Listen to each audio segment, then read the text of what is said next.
Sinn Féin has become our largest party at Westminster. There's no doubt the landscape is changing on our island. There's no doubt even my election to First Minister speaks volumes in terms of change that's happening all around us. But this can be a good thing, this can be a healthy thing. But a political earthquake in North Antrim as the DUP's Ian Paisley is knocked out by the TUV's Jim Allister. This isn't an easy moment for him, but it also is a moment of reality check. Reality check for him and for his party, that their days of taking unionism for granted are over. The DUP also lost a key seat in Lagan Valley, making way for Alliance's Saoirse Eastwood. But her party colleague Stephen Farry lost out in North Down. The new MP there is independent Alex Easton. As Robin Swan celebrates in South Antrim, Pat Cullen builds a significant lead for Sinn Féin in Fermanagh, South Tyrone. We've also just heard who the new Prime Minister has made the new Secretary of State. Stay with us. And the wind, not as much of a feature as we go through the rest of the weekend, but weather-wise it is still pretty changeable. I'll have the forecast.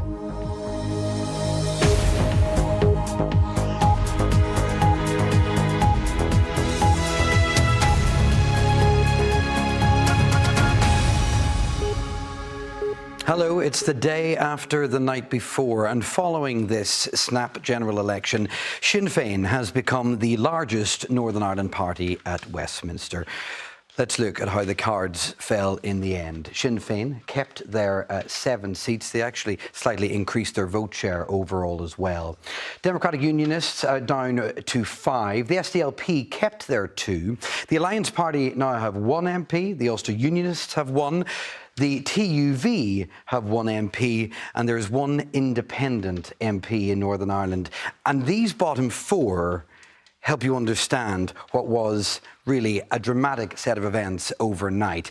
And the real political earthquake happened in North Antrim. So we can step through some of the numbers, and we're going to do that for every corner of Northern Ireland in the next half hour or so. But this is North Antrim, a TUV win. Jim Allister MP now there. This, before the general election, was the safest DUP seat in Northern Ireland. Ian Paisley and his father before him have represented this constituency for more than half a century, but Jim Allister won it by just 450 votes. It was very, very tight. Another interesting area was Lagan Valley, an Alliance win. It's now Saoirse Eastwood MP. She's sitting on a 3,000 majority. This, of course, was Sir Geoffrey Donaldson's former constituency, and in fact, it has been a unionist constituency since it was created.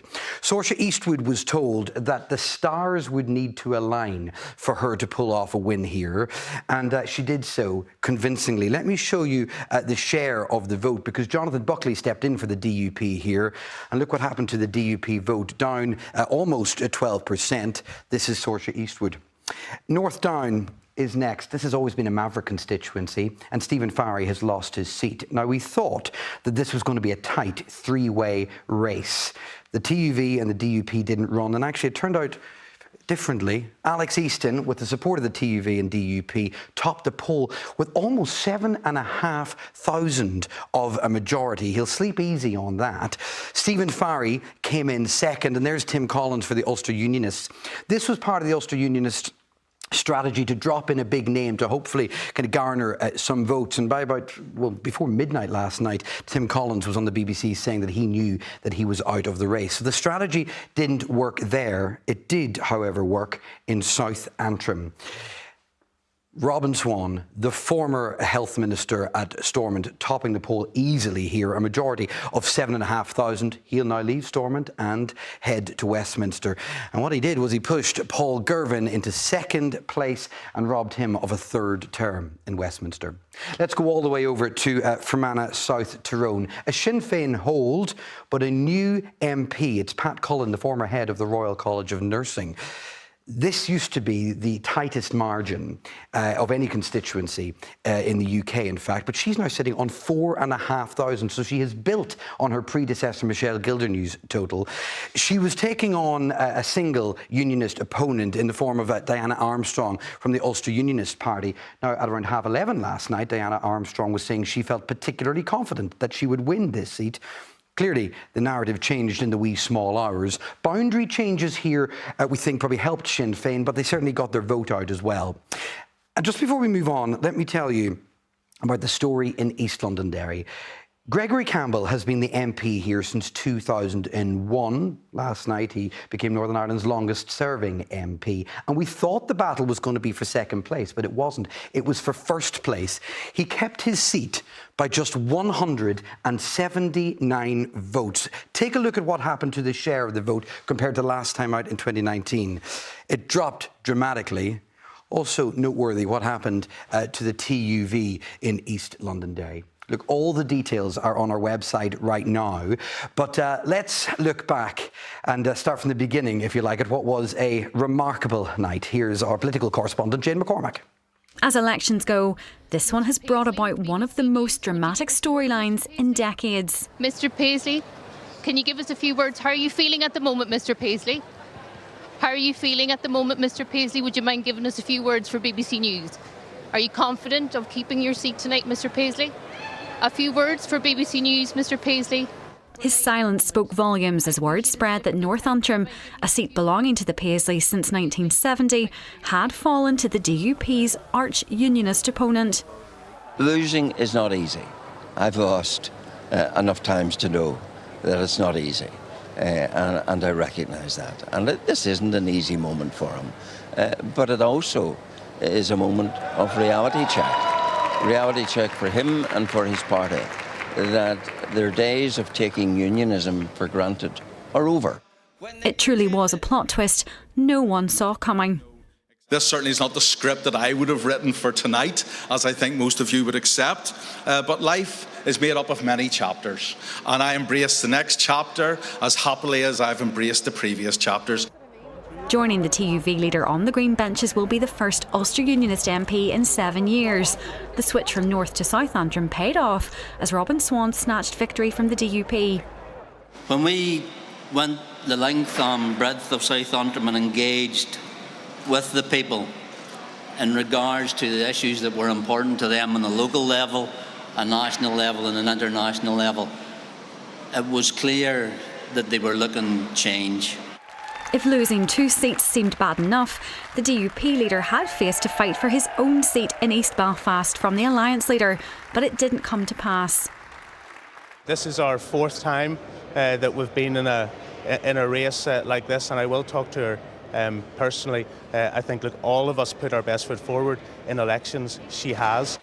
But the loss of another DUP stronghold to Alliance will also bring hurt. Saoirse Lucy Eastwood is returned to serve in Parliament for the Lagan Valley constituency. I am absolutely delighted that Lagan Valley has chosen to elect an Alliance MP. I think that is a huge thing, not just for Lagan Valley, but right across Northern Ireland and Alliance. And for me, that is a huge achievement. For Alliance, it was also a case of win one, lose one. Alliance always knew they'd struggle to retain North Down, but even with their other wins tonight, losing their deputy leader from Westminster is still a big blow. North Down have lost an excellent representative in Stephen. I congratulate Alex Easton on his performance. It was an astonishing performance this evening, but I am disappointed both personally and politically for Stephen. Shedding the DUP brand paid off, making it 4th time lucky for Alex Easton. Sinn Féin, 24,800. Sinn Féin struck lucky too. It's now overtaken the DUP as the largest party at Westminster. I think the fact that we are now the largest party of local government, the largest party of the Assembly and the largest party of Westminster speaks to the fact that I think that it's time for change. It's time for us to be able to take control of our own fortunes here at home. So I look forward to the journey that we have ahead in terms of having a constitutional change conversation. The SDLP also saw success, keeping both of its seats from 2019. We have a lot still to do. We have a lot of work in the next mandate on fair funding for this region, on stability to stop the future collapse of the Assembly, and I can't wait to get stuck back into doing that. Thank you. It wasn't until almost 8 a.m. that the final seat was declared in East Londonderry. Despite a full recount, Gregory Campbell held on for the DUP by just 179 votes. Another shock. With the counts packed up for another few years, that leaves plenty of time to unpack some truly remarkable results. Jane McCormack, BBC Newsline. So all that has made this. This is now the political map of Northern Ireland. And what is initially so stark about it is the amount of colours on it. We've never had this many colours on this map before. You've still got the swathe of Sinn Féin here and the 2 seats in Belfast. The red is the DUP. We've already spoken about Gregory Campbell, but there's Sammy Wilson, Carla Lockhart, Gavin Robinson in here, the party leader in East Belfast, and Jim Shannon. The dark is the SDLP, Claire Hanna and up in Foyle, Colum Eastwood. Again, we'll look more closely at these before we end this evening. And of course, you have the TUV, the Ulster Unionist and Alliance Independent, Alex Easton there in North Down. 18 MPs in all. Here they are, each of them being a voice for Northern Ireland in Westminster. 7 of them are brand new. 7 of them won't take their seats, but there they all are. They all have a story to tell. But let's speak now to our political editor, Enda McClafferty. Enda, what's your thoughts on what decided the outcome in the key battlegrounds? Well, Declan, a number of factors, not least turnout. We know that it was around 50%, the lowest we've had in a Westminster election. Take Foyle, for example, here, down 11%, down to 52, Declan, in terms of the turnout here. And that obviously has a big impact on the result. Boundary changes, another key factor here. People were voting in different constituencies, and that changed the dynamic very much between unionist and nationalist areas. Then we had the Donaldson factor. DUP canvassers tell us it was raised on the doorstep, might account for the fact that some DUP voters opted to stay at home on the day. We know the safeguarding the union deal was also an issue raised by a lot of unionists on the ground as well, and that might well explain what happened in North Antrim and indeed South Antrim. And then, Declan, tactical voting once again came into play in a Westminster election. In Lagan Valley, for instance, we understand it was one of the factors there at play that allowed Alliance to get over the line. It didn't though come into play for Naomi Long in East Belfast, or indeed Stephen Farry in North Down as well, because what happens very often with a tactical vote, Declan, it can be a fickle vote, especially whenever the field becomes more crowded. So it appears that's made what happened in those cases in the sense of determining the outcome. So there are multiple factors as to why people vote the way they do, and we get the results that we do. And stay where you are. We'll pick your brain further in just a couple of minutes because, of course, the local story feeds into a national picture. The Labour landslide. Sir Keir Starmer has already taken the keys to Downing Street.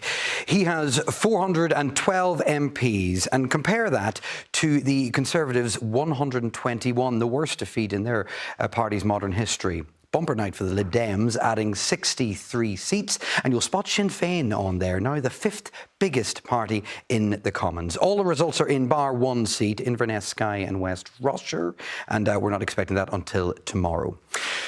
Well, in London, it's been straight to business for the new Prime Minister, and he has a cabinet, of course, to appoint. Jennifer O'Leary is there for us. We have waited all afternoon, Jennifer, for a name for the new Secretary of State. What can you tell us? Hilary Benn is the new Secretary of State for Northern Ireland. He, of course, is someone who has done a lot of groundwork in Northern Ireland, given his role as former Shadow Secretary of State. But now that he is in the actual role, one of the big questions facing him is, will Labour follow through on repealing aspects of the Legacy Act? Remember, he previously said that a Labour government would restore inquests and civil cases. Now, the King's speech takes place the week after next, and that's what many people will be looking out for. Will the repeal of the Legacy Act be included in the King's speech, which sets out, if you like, the priorities of the government in the months ahead? But certainly Hilary Benn is not a stranger to Northern Ireland or the people he needs to do business with. Take us through the rest of the cabinet, or at least as much as we know. Well, we know that Angela Rayner is Deputy Prime Minister, Rachel Reeves, Chancellor, the first female Chancellor of the Exchequer, David Lammy, former Foreign Secretary, Yvette Cooper, Home Secretary. I should add some breaking news in that Downing Street confirmed that the Prime Minister spoke to President Biden this evening. And it's likely that he will also speak to the devolved leaders in Edinburgh, Cardiff and Belfast. One of the big questions, of course, is how the new Prime Minister changes the dynamic of the relationship between Britain and Ireland. And he has been described as the most Irish Englishman ever seen in British politics. That may set the tone of the relationship to come. Jennifer, thanks so much. Speaking to us from College Green in Westminster there live. So the results mean Sinn Féin is now the biggest party across Northern Ireland's councils, Assembly and at Westminster, a significant moment which we will look at in just a moment. But first, here's Robbie Meredith with more on the moment that has shocked lots of people, the dramatic fall of Ian Paisley and the abrupt end of his family's 54-year grip on politics in North Antrim. There's been a seismic political earthquake in North Antrim. It's not the news bulletin Jackie Kyle ever thought he'd read on Ballymoney's Ulster Scott station Fuse FM. Some of the things I was getting in this morning to the radio, lots of people are happy about it. Some people are not happy about it, but that's just the way it is.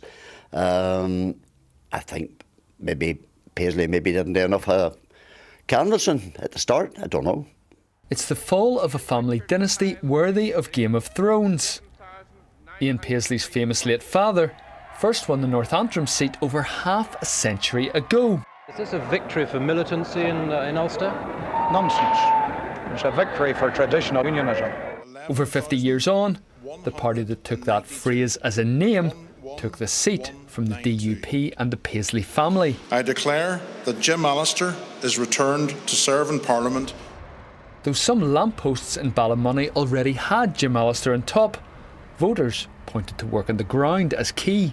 Yes, popular. A lot of people talk about him, and because he comes from down around here, I think that's why. He tries to kind of do his bit, helping out the general public and helping out just in any way he can. And maybe people seen that and thought, well, good on him. But others mentioned more well-aired reasons. I think it's got a lot to do with the DUP policy, the sea border. It still does exist. They said it didn't. And the election results could leave advocates for unionist unity swimming against the tide. We're sending 3 voices from 3 different parties, and we're sending an independent unionist. So there are 4 different unionist voices from Northern Ireland at Westminster, different brands of unionism, and there won't necessarily be that unity on the benches at Westminster. So last night's wins may not still choppy waters among unionists. Robbie Meredith, BBC Newsline. This has never been seen before, and I'm not talking about Labour's landslide victory, but just look at which party is now the 5th largest in the UK. It's Sinn Féin. They're just 2 seats behind the SNP, and they're the largest party in Northern Ireland. I declare that Pat Cullen is returned to serve in the Parliament for the Fermanagh and South Tyrone. Once a close contest, but now with a 4,000 plus majority, the seat is firmly in Sinn Féin's hands. And its new MP thanked one leader and one phone call. I want to mention Michelle O'Neill.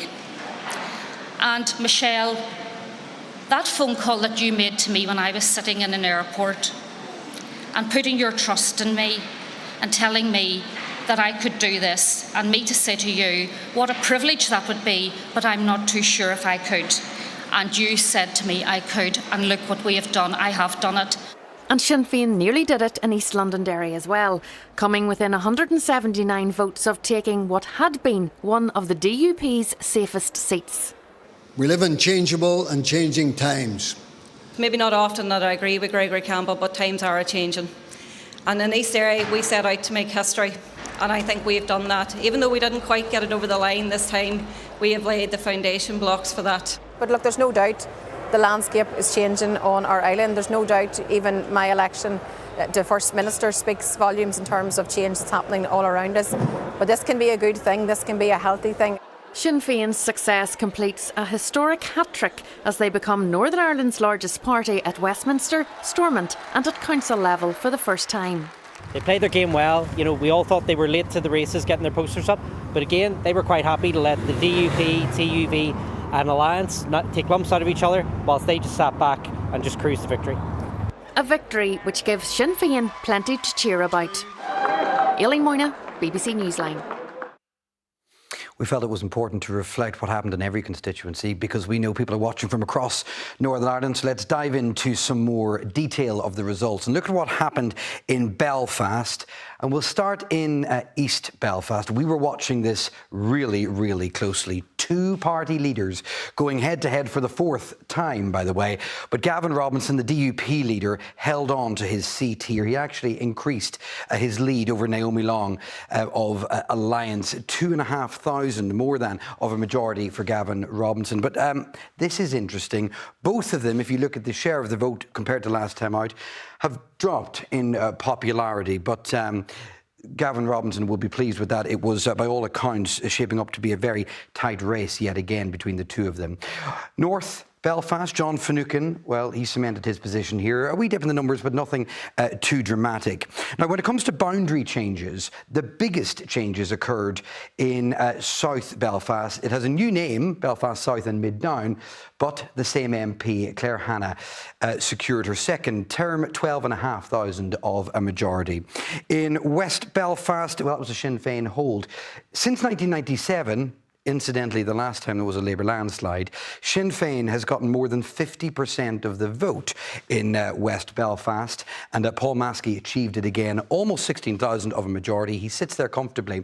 What's interesting, though, is that this is the strongest constituency for People Before Profit.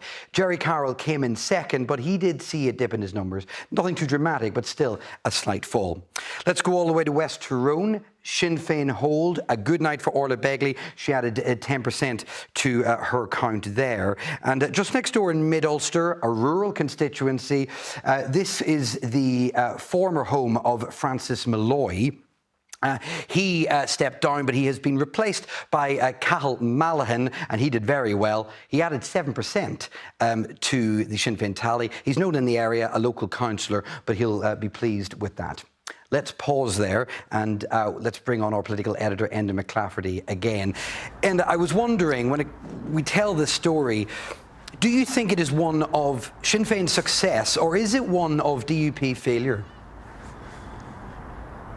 Well, I think it's a bit of both, Declan, to be honest, because Sinn Féin did increase its overall vote by some 4%. That meant it was able to retain all 7 seats quite comfortably. In places like Foyle here, it also was able to build its vote, a percentage increase of around 8%, albeit starting from a low base. As for the DUP, well, its percentage vote was down 8% on its previous performance back in 2019. That's why it lost 3 seats, and that's also why it was involved in a dogfight for what would have been considered safe DUP seats in the past, and that's why people like Sammy Wilson and Gregory Campbell had to sweat before they got over the line. That means a lot of soul searching for the DUP leader Gavin Robinson and the rest of the party, trying to figure out how their message did not cut through. As for Sinn Féin, they're pretty bullish, as you would expect, after this result. They say it's more evidence of the call for change in Northern Ireland and also feeds into that wider constitutional debate. And thank you. Let's keep it going, because if you're watching in East Antrim tonight, Sammy Wilson is still your MP. He has been since 2005. Now, over the last few elections, this has been an increasingly volatile constituency. Sammy Wilson was defending a majority of almost 7,000, but that has been chopped to 1,306, and that is despite the personal endorsement of Nigel Farage. I can bring you to Upper Bann next, I hope. Carla Lockhart hanging in here fine. She took this comfortably. Of course, the TUV decided not to run against her in Upper Bann. And if we move from there to Newry and Armagh, again a Sinn Féin hold, but again a new Sinn Féin name. This is the former political home of Mickey Brady. Derek Hughes also added 7% to the Sinn Féin total here. He's formerly the youngest mayor in this area, but he will be pleased with that. In the northwest, in Foyle, Colm Eastwood had said beforehand that he was expecting his vote count to drop. And it did. He got across the line. But just take a look at what happened to his vote share. This is Colm Eastwood here. down over 17%. Interestingly, though, the race against Sinn Féin's Sandra Duffy wasn't as tight as we thought. South Down, very quickly, Chris Hazard, he represented Sinn Féin in our leaders' debate. He's safe as houses, although Colin McGrath of the SDLP didn't cut in to his vote as much as they would have hoped. And finally, Strangford, another race that wasn't as tight as we thought it would be. Alliance decided to run a local councillor here. It didn't run either of its local MLAs, but Jim Shannon there for a 5th term on a majority, a much reduced majority, but still a 5,000 plus there. Final word from Enda this evening, so let's bring him back in. Enda, that's a general election. It's a very Westminster-focused conversation, but it will impact what's happening in Stormont. Yes, that's because, Declan, we have 4 and possibly 5 MLAs who will now need to be replaced because they're going off to Westminster. We have Robin Swan, we have Saoirse Eastwood, we have Jim Allister, we have Alex Easton, and also possibly Tom Elliott from the Ulster Unionist Party because he's going off to the House of Lords. So that will bring some level of disruption, and the parties all have 7 days to find a replacement. We also now have, of course, our 7 new MPs in Northern Ireland travelling off to London this week with the other 11 to sign in at Westminster. And I wouldn't be surprised, Declan, if we see the Prime Minister, Sir Keir Starmer, in Northern Ireland early next week as he sets out on his premiership. And if he comes, of course, he's going to face some searching questions, not least on the budget, Casement Park, and also around inquest troubles, inquiries in Northern Ireland as well. So we're getting a new government and many, many new challenges for them ahead. Enda, thanks so much. That's our political editor, Enda McClafferty, speaking to us from the banks of the Foyle there. General election aside, the weather's still important, isn't it? Particularly as we approach the weekend. Angie has all the details. Hello.